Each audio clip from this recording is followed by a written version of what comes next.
Noi ascoltiamo sempre tutti, mi sembra che sia stata approvata anche una mozione ultimamente proprio per ascoltare, però abbiamo il dovere di difendere il territorio e la popolazione dei nostri territori con opere che siano paesaggisticamente compatibili. Noi abbiamo stabilito un cronoprogramma che io ho illustrato in quarta commissione. E questo non è che ci bloccherà di andare avanti con quel cronoprogramma. Ovviamente non ci negheremo mai al confronto con il territorio.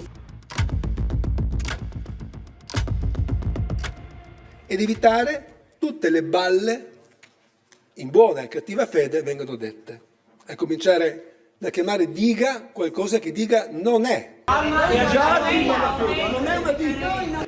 E mi sembra che l'ultimo progetto di fatto non stravolga quanto già oggi è in essere, cioè l'attuale ponte, anzi di fatto rimane una situazione invariata rispetto all'attuale. 2 opere non sono l'indirizzo politico di questa Giunta. Si va avanti per atti, l'atto è la delibera di Generalità che si va verso un ponte unico, un ponte traverso, non una diga. Quindi chi dice diga dice una cosa falsa.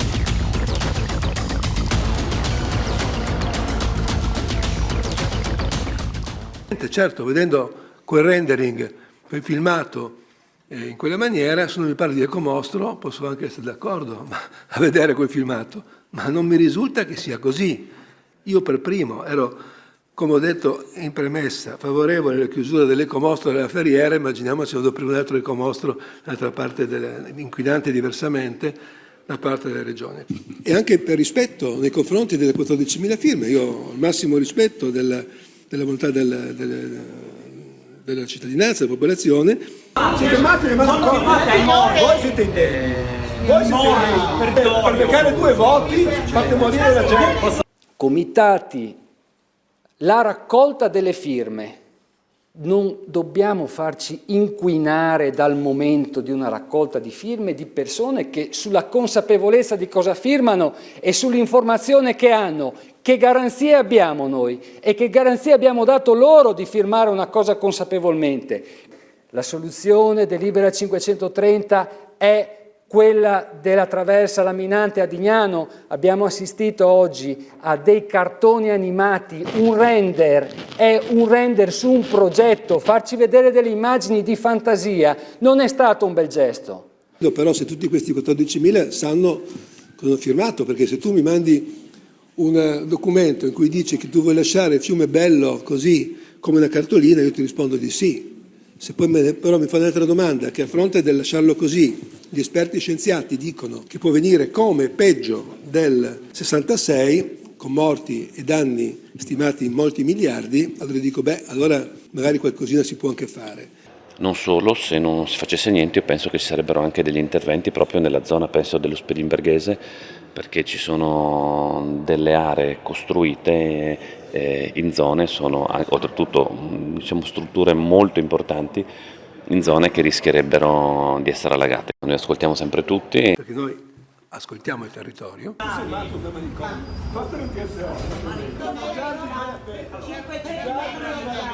La novità che risale al 21 dicembre è l'adozione del piano di gestione del rischio alluvioni da parte dell'autorità distrettuale di bacino delle Alpi orientali.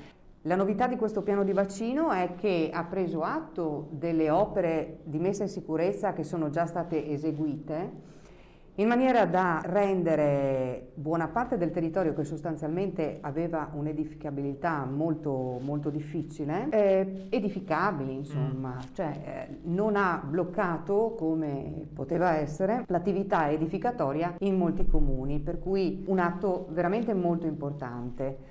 La mappatura che rileva la pericolosità, appunto il rischio idraulico, adesso diciamo viene gestita insomma con delle norme di attuazione che non prevedono più gli stessi divieti che prevedevano in precedenza. Il fiume Tagliamento comunque scorre per la maggior parte in Friuli. Chiaro. E lì insieme a tutte le opere del basso corso del fiume sono anche previste dal piano di gestione del rischio alluvioni precisamente le opere da fare a monte, con anche una determinazione temporale molto precisa, che insomma abbiamo dei tempi molto precisi e anche delle opere molto precise. C'è un progetto, lo facciamo, abbiamo bisogno dei tempi, perché abbiamo estrema urgenza. Ad oggi abbiamo questo progetto con delle modellistiche e su questo ci basiamo. Ripeto, siamo in attesa, se qualcuno ha la soluzione ai problemi e poi alla fine lasciamo il fiume com'è, ben venga, ma dubito questo si possa fare se non si vuole prendere la tisana e portarla da un'altra parte e trasferire tutta la popolazione. A fronte di tante affermazioni di ogni tipo e anche le più fantasiose, io penso che va bene un confronto con 5 esperti indicati dai comuni, però questo non va a inficiare o rallentare quello che oggi è il cronoprogramma che ho illustrato proprio qui.